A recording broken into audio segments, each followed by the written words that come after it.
What up YouTube, it's your boy Enox. Today we're out here at Fernside. I'm going to show you all how to do a frontside 50-50. So the first part to this trick is the ollie. You want to make sure you pop an ollie so you clear both of your trucks and you land evenly up on the ledge. Once you're up on the ledge, you want to keep your knees bent and you want to keep your weight over your board, keeping your shoulders parallel with the ledge. As you come towards the end of the ledge, lift your front trucks up and let momentum and gravity do the rest.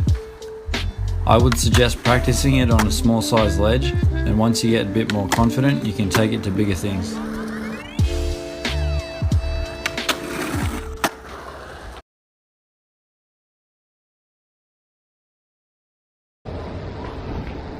If you guys like that video, be sure to hit that like button, make sure you subscribe, and I'll catch you guys next week in another episode of Trick Tip Tuesdays.